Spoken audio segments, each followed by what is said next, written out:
नमस्कार, आदाब, सलाम दोस्तों। खुशियों की, रोशनी की, मुस्कुराहट की, हंसी की, ठहाकों की, कविताओं की उस महफिल में स्वागत है आपका जिसका नाम है वाह वाह क्या बात है।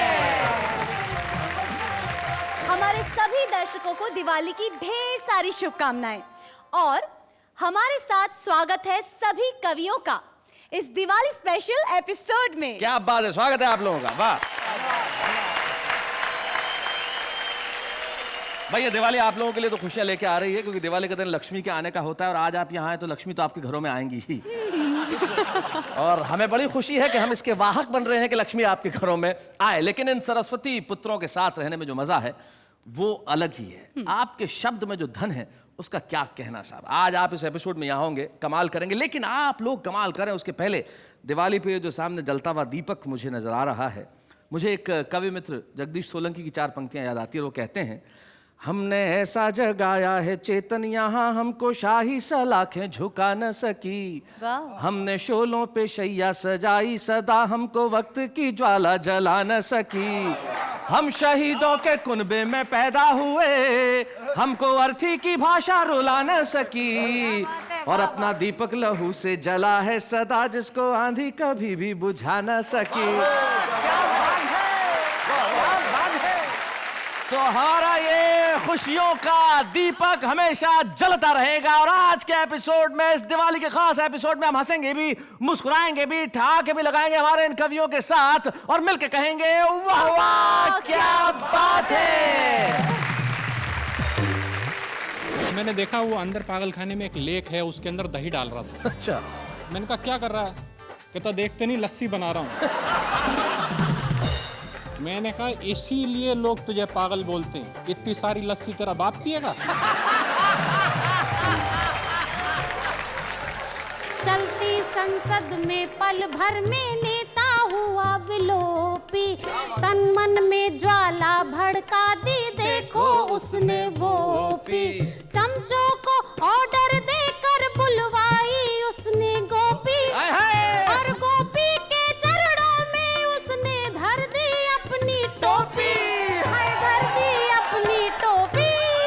फिर क्या हुआ बताती हूँ। अभावों से उठकर, गरीबी में डूबकर, दिवाली के दिन पत्नी बोली खींचकर, मेरे बच्चों के तथाकथित बाप, जिंदगी में कुछ नहीं कर गए आप, कोई भी रास्ता अपनाओ, टेलीविजन में जाओ, एक अच्छे पति नहीं बन पाए, कम से कम करोड़पति बन के दिखाओ।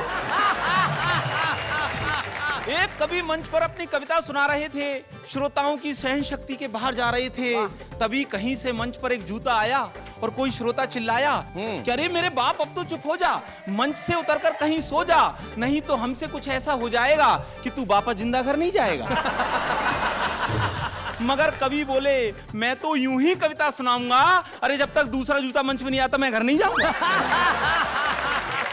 एक राज की बात है, सॉरी, वो राज की नहीं गैराज की बात है। लोगों ने मुझसे कहा, ओए सोडी प्रा, क्या आप दिवाली मनाओगे?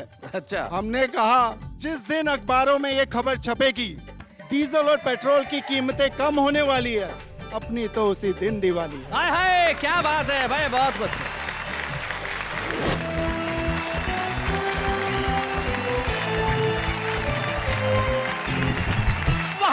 क्या बात है। मैं जानता हूं कि तमाम लोग इस वक्त इंतजार कर रहे हैं कि हमारी महफिल की शुरुआत कब हो। महफिल की शुरुआत तो हो चुकी है, हमारे मित्र हमारे साथ हैं। देखिए, दिवाली यानी कि लक्ष्मी का दिन, और लक्ष्मी भी भगवान विष्णु की पत्नी भी और उनकी भक्त भी, और शनि भी भगवान विष्णु के भक्त। आप तीनों को देख के मुझे उनकी याद आ रही है। जैसे लक्ष्मी भी है, लक्ष्मी का वाहन भी है, और शनिदेव स्वयं है। क्या बात है, वाह। मुजावर भाई, मैं कतई नहीं कहूंगा कि मुझे आपको देख के लक्ष्मी के वाहन की याद आ रही है, और आपकी दाढ़ी को देख के और आपके भव्य स्वरूप को देख के मैं ये नहीं कहता कि आप शनि है, लेकिन आप निश्चित तौर पे लक्ष्मी स्वरूप आया है। ममता जी, आपका बहुत बहुत स्वागत है हमारे बीच में। सबसे पहले जो हमारे साथ में बैठे हैं, जिन्होंने लाल रंग का शानदार जैकेट पहना हुआ है और अमिताभ बच्चन साहब ने अभी 70वां जन्मदिन मनाया अपना। हाँ हाँ, भाई, पूरा ये देश भी जानता है। आप इनकी अवस्था देख के मत समझिए कि डॉक्टर अवस्थी जवान है। हाँ हाँ, डॉक्टर अवस्थी भी उम्र के लिहाज से कहीं आसपास ही होंगे, लेकिन देखिए क्या इनका चमक है। वाह वाह। डॉक्टर अवस्थी, आपको इस उम्र में इस कन्या के मुंह से ये सुनने को मिल गया कि चमक है, तो अब तो और 10 साल आप बूढ़े नहीं होने वाले। जैकेट डॉक्टर सुरेश अवस्थी हमारे बीच में है, जो कानपुर से आते हैं, बड़े प्रखर व्यंग्यकार हैं और हाथ में माइक लेने को कुछ कहने को बेताब है। कहिए जो चमक कही गई है, जी। आज मैं पूरे अंतरराष्ट्रीय सम्मान के साथ सोऊंगा। और मेरी दिवाली तो आज से ही शुरू हो गई। वाह वाह वाह वाह, क्या बात है। डॉक्टर सुरेश अवस्थी के पास में आगरा से हमारे बीच में आई ममता शर्मा, जो बेहद खूबसूरत अंदाज से अपने गीत पढ़ती हैं और बहुत अच्छा लिखती हैं। उनके छंद, उनकी गजलें, उनके गीत और उनकी पैरोडीज, तमाम चीजों पे उनकी पकड़ बड़ी कमाल की है। और अभी हाथ बांध के वो इस तरह से बैठी हुई हैं, ये खोल देती है। नमस्ते किया। डॉक्टर ममता शर्मा हमारे साथ है आगरा से। डॉक्टर मुजावर मालेगावी ने एक कसम खा रखी है कि जब जब कैमरा सामने आएगा तभी उसी दिन वो बाल बनाएंगे। और आज आपने बड़े सलीके से अपने बालों में कंघी की है और क्या खूबसूरत नजर आ रहे हैं माशाअल्लाह मुजावर साहब। बहुत बहुत शुक्रिया भाई। क्या बात है। अभी मैंने डॉक्टर सुरेश अवस्थी कहा, ममता शर्मा का, और डॉक्टर मुजावर मालेगावी का। अब मुजावर साहब न तो कोई एलोपैथी या होम्योपैथी के डॉक्टर है, ना पीएचडी है, तो लेकिन देखिए चिकित्सक तो वही होता है जो लोगों के जीवन में खुशियां लेके आए। तो अब ये जीवन में जब लोगों की खुशियां बांट रहे, तो इनसे बड़ा डॉक्टर कौन? डॉक्टर मुजावर मालेगावी। वाह वाह। हैदराबाद से हमारे बीच में आए हैं, मूलतः बरेली के रहने वाले हैं, पंजाबी इनकी मातृभाषा और हिंदी में कविताएं लिखते हैं। भाई सरदार तुक तो वाह, कमाल है भाई, क्या वाह वाह। बात है। उनके पास भी जो बैठे हैं वो भी दूध से कम नहीं है। यम आपने ये यम दूध वाला कहा या इन्हें देख के यम यम यम्मी वाला कहा? क्योंकि इन्हें देख के अक्सर कई खाद्य पदार्थों की याद आ जाती है, जैसे कि लड्डू, हाँ। जैसे कि चकली, जैसे कि आलू। लेकिन बड़े ही खूबसूरत कवि हैं। और हमारे हास्य के क्षेत्र में एक ऐसा कवि, महाभारत के काल में एक संजय हुआ करते थे। संजय मन की आंखों से देखना जानते थे। ये संजय भी मन की आंखों से उन कविताओं को ढूंढ लेता है जो लोगों के जहन में बसती है। संजय क्या झाला। बात है। अंत में ये विवादास्पद ढांचा, एक मिनट खड़े हो जाओ भाई साहब। विवादास्पद ढांचा। जी जी, ये इसलिए कि ये कभी भी ढह सकता है। देखो बैठ गया, ये तुरंत बैठ गए हैं। लेकिन बड़े कमाल के कॉन्फिडेंस के कवि हैं साहब। इसे आत्मविश्वास कहते हैं। वजन इनका 42 किलो और नाम है दिग्गज। क्या बात है। दिनेश दिग्गज भाई, क्या बात है।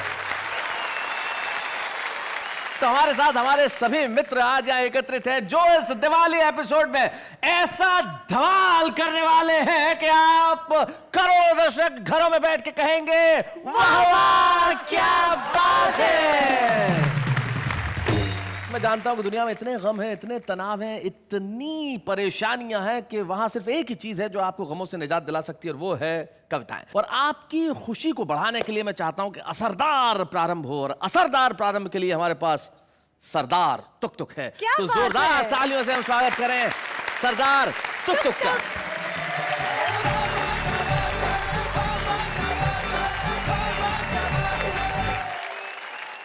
बरेली की काफी सारी चीजें मशहूर हैं। एक तो मैं खुद ही बहुत मशहूर हूं।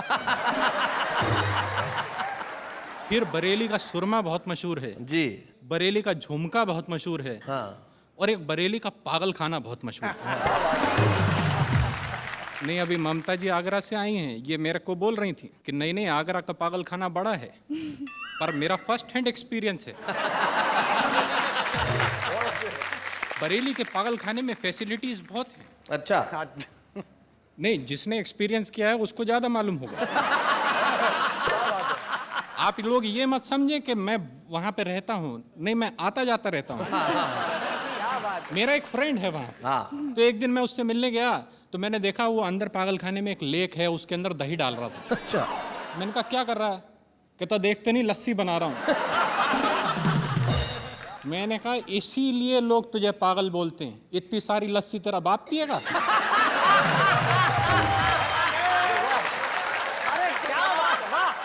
दिवाली का अवसर है, इसलिए आपको सबसे पहले मैं भड़ाम रस में एक कविता सुनाता हूं। अच्छा, भड़ाम रस। रॉकेट से बोला ये बम, आग लगाते ही हो जाते हो सरगम। एक बार ट्राई करो, लीक से हटो, हाँ। कभी तो मर्दों की चौराट जोर से फटो।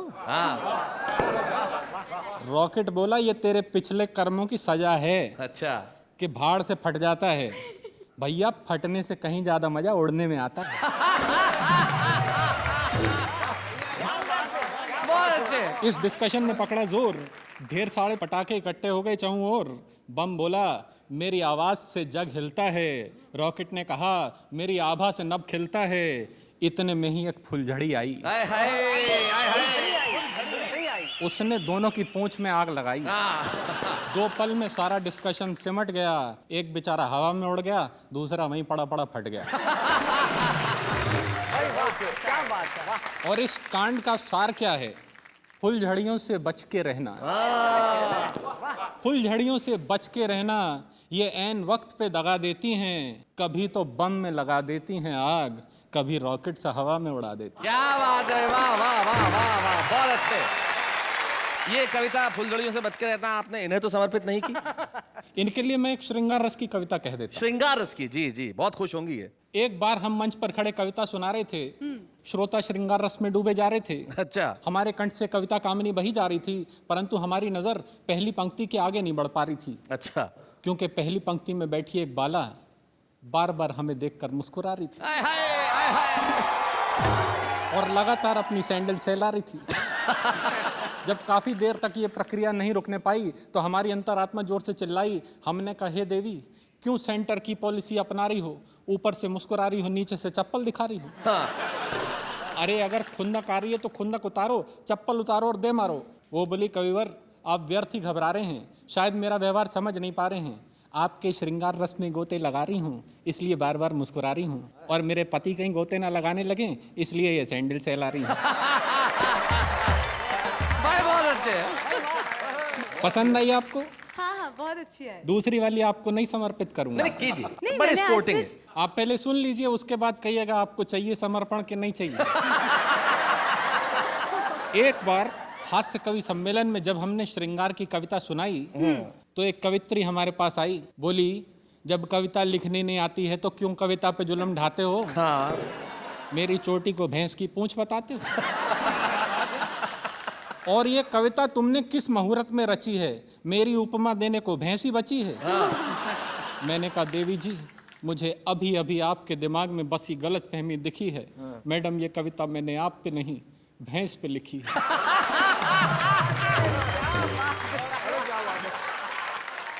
आप बोलिए ये समर्पण इधर है या नहीं? नहीं, क्योंकि इसके बाद फिर वीर रस शुरू हो जाता है। सो आपको वीर रस की एक कविता सुनाता हूँ। जी। रात के 11 बजे थे। रात के 11 बजे थे। रात के 11 बजे थे। हम गली के नुक्कड़ पे खड़े थे। चारों तरफ सन्नाटा था, हमारे हाथ में आटा था। अच्छा। डर के मारे हमारी जान निकली जा रही थी। गली में रहने वाले कुत्ते की स्पेसिफिकेशन याद आ रही थी। गली में मिल जाए तो नुक्कड़ तक दौड़ाता था, कभी कभी तो बोटी भी नोच खाता था। क्या बात है। हमने गली में झांक के गौर से गली का मुआयना किया, फिर सावधानी पूर्वक गली में प्रवेश किया। आधे रास्ते पहुंच के हमें वो महाकाल नजर आया। हमें देखते ही जोर से गुर्राया। हम जहाँ खड़े थे वहीं थम गए। हमारे पांचों तंत्र एक साथ जम गए। हमारी हालत देख के वो हौले से मुस्कुराया, फिर हमारे पास तक आया। बोला अबे यार क्या करता है, आदमी होकर कुत्ते से डरता है? जा निकल जा। अच्छा। नहीं काटूंगा, सच्ची बोलता हूँ, पैर भी नहीं चाटूंगा। हमने कहा कुत्ता जी आप तो शक्ल से ही जेंटलमैन नजर आते हैं, लोग बेकार में आपके बारे में उल्टी सीधी उड़ाते हैं, और आपका नेचर तो इतना आला है। बोला चुप बे, इलेक्शन आने वाला है। वाह वाह वाह वाह, क्या बात।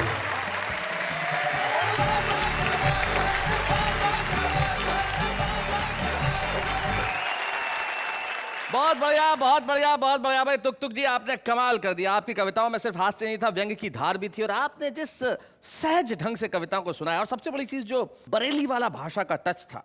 जैसे एक शायर थे, उनकी गजल का मिसरा था कि इधर चिलमन से ये झांकें, उधर चिलमन से वो झांकें। अब भीड़ देखी तो भूल गए, अब आगे की लाइन याद ही नहीं आ रही। बोले इधर चिलमन से ये झांके, उधर चिलमन से वो झांके, उधर चिलमन से ये झांके, इधर चिलमन से वो झांके। एक खड़ा हो गया, बोले लगा दे आग चिलमन को, न ये झांके न वो झांके। क्या क्या बात है। लेकिन आपने जो हंसी की कविताएं पढ़ के हमारे दिलों में झांका वो कमाल का था। और ममता जी अब आप इधर उधर मत झांकिए, ठहाके मत लगाइए, क्योंकि जनता मेरी ओर ताक रही है। और आप क्यों बगलें झांक रही है? आप इधर आइए, आपकी बारी है ममता शर्मा।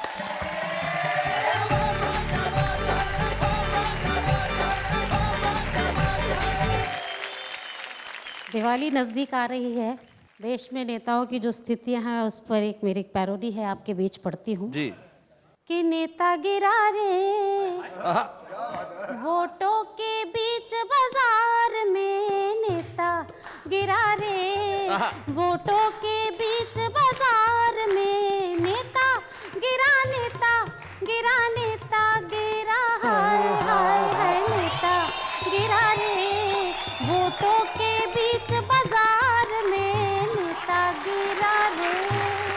पंक्तियां देखेगा कि आए नेता 5 बरस में घर में चोरी चोरी, आए नेता 5 बरस में घर में चोरी चोरी, जनता से बोला जितवा दे खेलेंगे फिर होरी, जनता बोली वोट तो ले ले राहत दे दे थोड़ी, जनता बोली वोट तो ले ले राहत दे दे थोड़ी, अरे लेकर वोट कसाई ने भर लीनी खूब तिजोरी, भर लीनी खूब तिजोरी। फिर क्या हुआ? फिर नेता गिरा रे, कि नेता गिरा रे नोटों के फुल अंबार पे, नेता गिरा रे नोटों के फुल अंबार पे, नेता गिरा रे वोटों के बीच बाजार में, क्या बात है? नेता गिरा रे। अगली पंक्तियों में आप लोग आनंद लेंगे कि चलती संसद में पल भर में नेता हुआ विलोपी, चलती संसद में पल भर में नेता हुआ विलोपी, तन मन में ज्वाला भड़का दी देखो उसने वो पी, तन मन में ज्वाला भड़का दी देखो उसने वो पी, चमचों को ऑर्डर देकर बुलवाई उसने गोपी, चमचों को ऑर्डर देकर बुलवाई उसने गोपी, और गोपी के चरणों में उसने धर दी अपनी टोपी, हाय धर दी अपनी टोपी। अरे फिर क्या हुआ? बताती हूँ। फिर नेता गिरा रे पायलिया की झंकार पे, नेता गिरा रे पायलिया की झंकार पे, नेता गिरा रे वोटों के बीच बाजार में, नेता गिरा रे। अंतिम पद जी। कि बोरा भर व्यापारी लाया जय हो रिश्वत रानी, बोरा भर व्यापारी लाया जय हो रिश्वत रानी, छर्रों से गुल छर्रों से तब खूब हुई मनमानी, छर्रों से गुल छर्रों से तब खूब हुई मनमानी, फिर स्टिंग ऑपरेशन में फंस गए राजा जानी, फिर स्टिंग ऑपरेशन में फंस गए राजा जानी, और गुपचुप खींची टीवी ने दिखला दी सही कहानी, दिखला दी सही कहानी। फिर क्या हुआ? फिर नेता गिरा रे सीधे ही जेल तिहाड़ में, नेता गिरा रे सीधे ही जेल तिहाड़ में, नेता गिरा रे वोटों के बीच बाजार में, नेता गिरा रे। क्या बात है, वाह वाह वाह वाह वाह।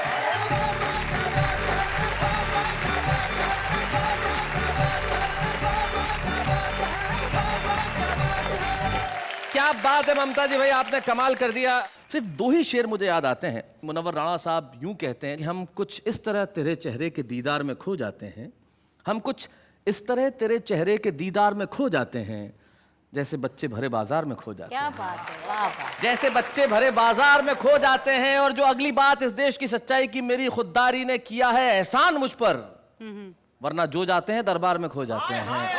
लेकिन हमारे बीच एक ऐसे कवि हैं जो दरबारों में खोए नहीं, उनकी कलम ने हमेशा सच लिखा। व्यंग की पकड़ रखने वाला एक ऐसा कवि जो सिर्फ कवि और कलमकार नहीं है, पत्रकार भी है। अपनी हास्य व्यंग की रचनाओं के साथ हमारे साथ हैं डॉक्टर सुरेश अवस्थी।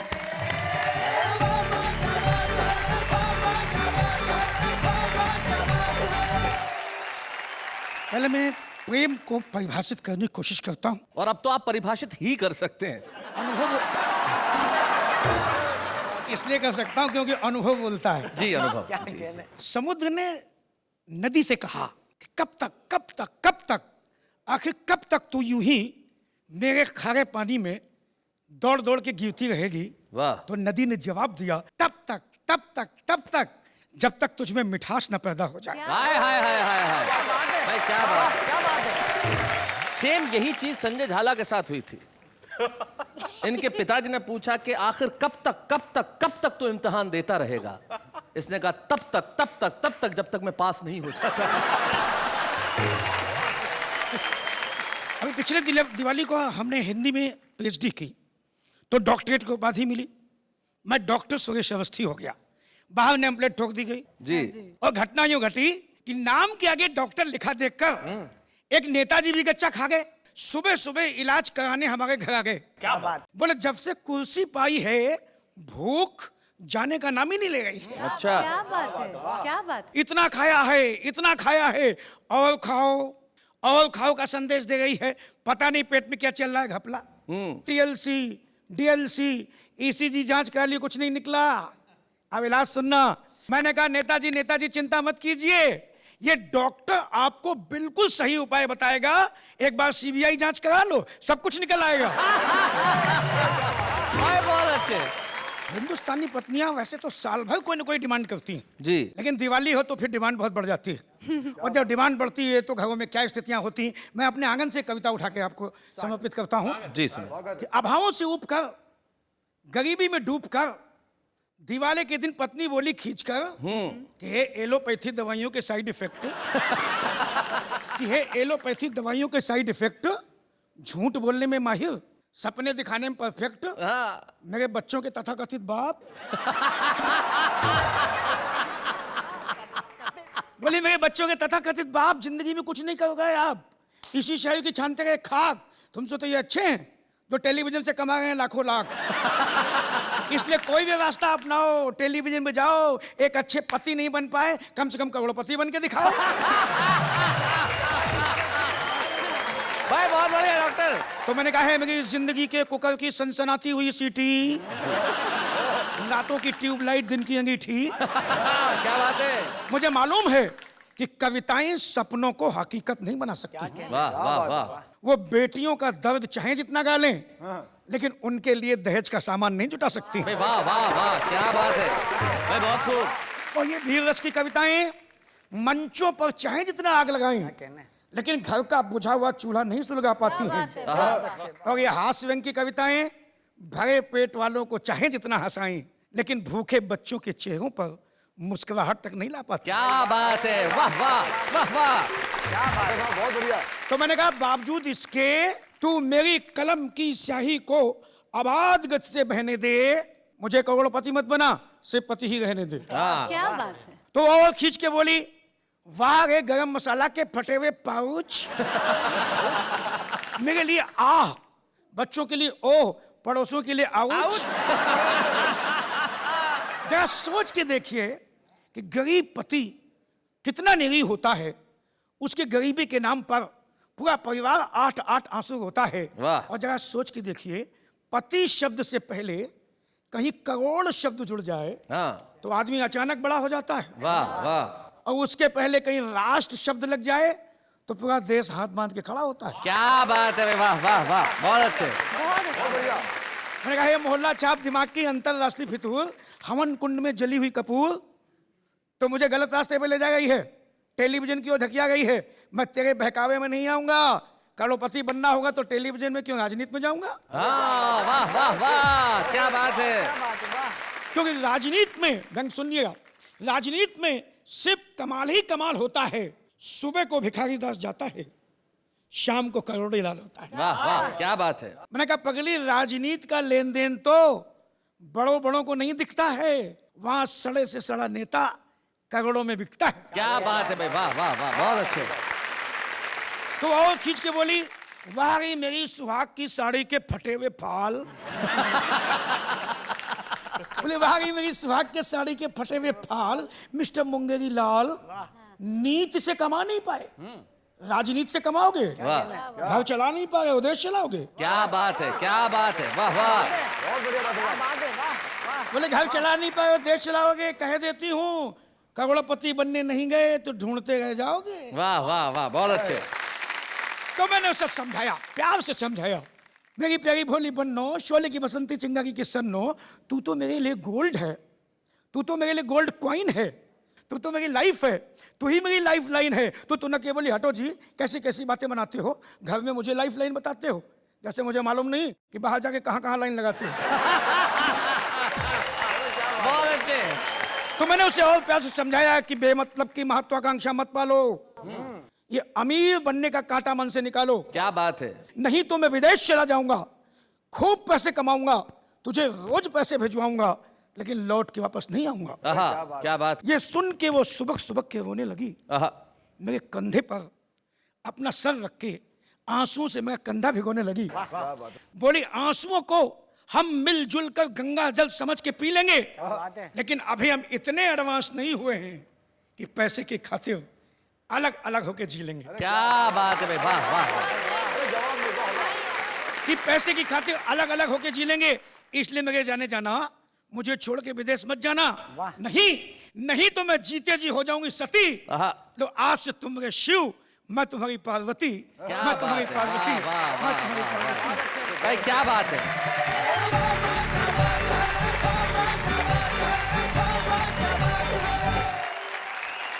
क्या बात है डॉक्टर साहब, सुहाग की साड़ी के फटे हुए फॉल, गरम मसाले के पाउच, हाँ? मेरे लिए आह, बच्चों के लिए ओह और पड़ोसियों के लिए आउच। ये पड़ोसियों के लिए आउच क्यों है? हाँ, मैं अपनी पत्नी के साथ अपार्टमेंट में चढ़ रहा था जी, पड़ोस के अपार्टमेंट में झगड़ा होने की आवाज आ गई थी। अच्छा। पत्नी दोनों झगड़ गए थे। मेरी पत्नी मुझसे कहा कि दोनों लड़ गए, एक बार आप वहां जाते क्यों नहीं? मैं गया था इसके पहले 2-3 बार, ये उसी का नतीजा है। क्या बात है भाई डॉक्टर सुरेश अवस्थी। लेकिन जिस तरह से बताया कि करोड़पति बनने के लिए राजनीति में चले जाइए, तब मुझे माणिक वर्मा जी की सिर्फ एक पंक्ति याद आती है। वो कहते हैं कि समय समय की बात है और समय समय का योग, लाखों में बिकने लगे 2 कौड़ी के लोग। चलिए इसी बात पे मैं भी आपको पूछ रही हूँ कि आप दिवाली में करने क्या वाले हैं? मैं और वो, हम दोनों मिलकर सफाई करने वाले हैं। मैं समझी जी। वो कौन? वो यानी कि मेरी गर्लफ्रेंड, और हम दोनों मिलकर सफाई करने वाले हैं। हाँ हाँ, दिवाली में तो सफाई घर की होती है। नहीं नहीं, इन दोनों को अलग अलग सफाई कर रहे हैं। मैं घर की सफाई कर रहा हूँ, वो शॉपिंग करके मेरी जेब की सफाई कर रही है। दिवाली आ जाए, त्योहार आ जाए और महिलाएं शॉपिंग ना करें, ऐसा कैसे हो सकता है? तो महिलाओं का शॉपिंग का है सबसे बड़ा काम। लेकिन फिलहाल हम लेते हैं एक अल्प विराम।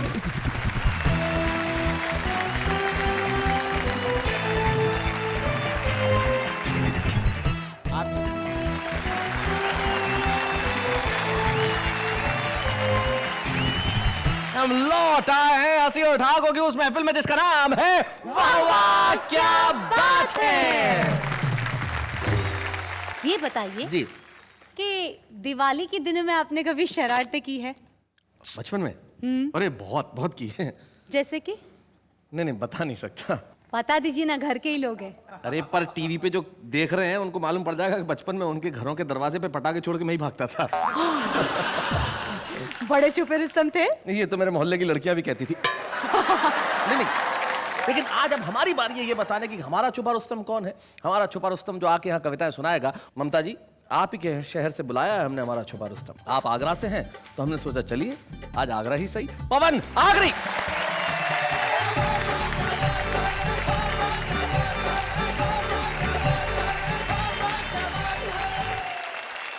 आप सभी को दीपावली की बहुत बहुत शुभकामनाएं। शैलेश जी हमारे बड़े भाई हैं। मैं आज जो भी कुछ हूँ इनकी वजह से हूँ।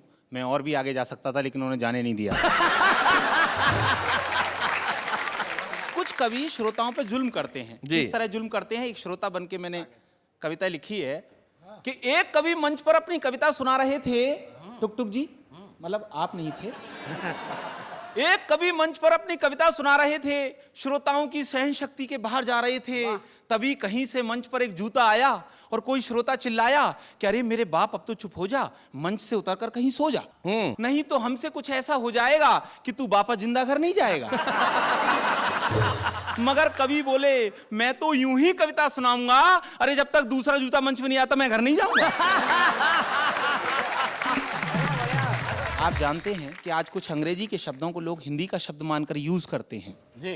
जैसे एक रेलवे स्टेशन की बात थी, मुझे एक ट्रेन के बारे में पता करना था। मैंने एक सज्जन से पूछ लिया, भैया ये पूछताछ कार्यालय कहाँ है? वो साहब काफी जल्दी में थे, बोले मुझे नहीं मालूम, साइड में जाके इंक्वायरी से पता कर लो। बहुत अच्छे। मेरी एक भतीजी है, वो कॉन्वेंट स्कूल में पढ़ती है। मैंने एक दिन उससे पूछ लिया कि बेटा तेरी पढ़ाई कैसी चल रही है? बोले अंकल बहुत अच्छी चल रही है। मैंने कहा और हिंदी की? बोले हिंदी की भी बहुत अच्छी चल रही है। तो मैंने वैसे ही उसका सामान्य ज्ञान जानने के लिए उससे पूछ लिया कि अच्छा बेटा महादेवी के बारे में तुम कितना जानती हो? 15 मिनट तक सोचती रही। बोले अंकल मैं कंफर्म तो नहीं हूं, पर मुझे लगता है कि महादेवी श्रीदेवी की बड़ी बहन का नाम होगा। बहुत अच्छे। आप किसी रिक्शे वाले से कहिए, बोले भैया विश्वविद्यालय चलेगा? बोले साहब ये क्या होता है? बोले यूनिवर्सिटी चलेगा? बोले साहब ऐसे बोलिए ना हिंदी में।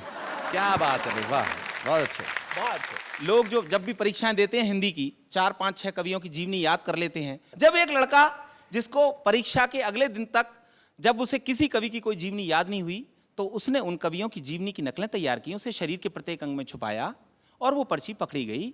मैं कविता शुरू करता हूं जी, बताइए। कि बोर्ड की परीक्षा का सालाना सत्र, हिंदी का आया प्रश्न पत्र, सभी परीक्षार्थी पेपर हल कर रहे थे, कुछ अकल से और कुछ नकल कर रहे थे। तभी एक छात्र ने छोटी सी पर्ची निकाली, उस पर कुछ उड़ती सी नजर डाली, लेकिन निरीक्षक की नजर से वो बच नहीं पाया। उसने उस छात्र से उस पर्ची को छुड़ाया और पर्ची को पढ़कर तो उसके छक्के छूट गए, हिंदी के कवियों के भाग्य फूट गए। उस पर्ची में लिखा था कि कबीरदास जी मोजे में, सूरदास जी बाह में, तुलसीदास बेल्ट में, बिहारी लाल पाँव में, महादेवी आस्तीन में, पंत जी अगल में, प्रसाद जी कॉलर में, नलाल जी बगल में। क्या बात है।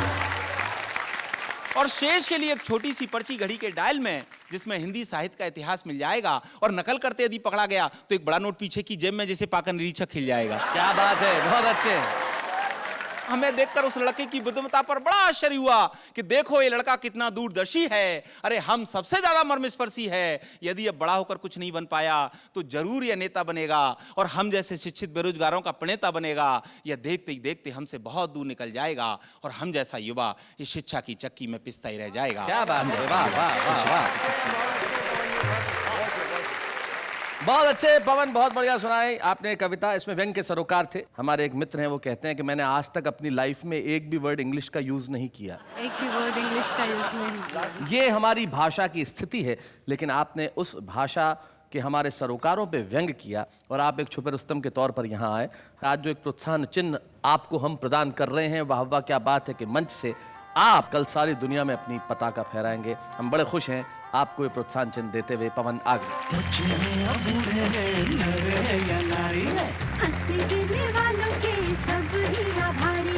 कविता सुनाने वाले अब सबके साथ हैं। एक साहब एक साइकिल की दुकान पे गए और वह जाके कहने लगे कि मेरी द्विचक्र वाहिनी के अग्र चक्र में वायु का प्रवाह अत्यल्प हो गया है, कृपया अपने वायु ठूसक यंत्र से इसमें कुछ वायु प्रवाहित कर दें। उसे सिर्फ इतना सा कहना था, हवा भर दे। लेकिन जिंदगी में बहुत कुछ बाकी है दीपावली के अवसर पे। एक बात आप मुझे बताइए कि आगे का सेगमेंट क्या है? अभी बहुत कुछ होने वाला है। मैं जानता हूं कि आप ये नहीं, देश की जनता भी इंतजार कर रही है कि क्या होगा। बहुत कुछ होने वाला है। हमारे साथ आ रहे हैं एक सेलिब्रिटी गेस्ट, हमारे मित्र। वो क्या क्या करेंगे हम बताते हैं। अभी नहीं बताऊंगा उनका नाम, क्योंकि अभी हम ले रहे हैं एक अल्प विराम।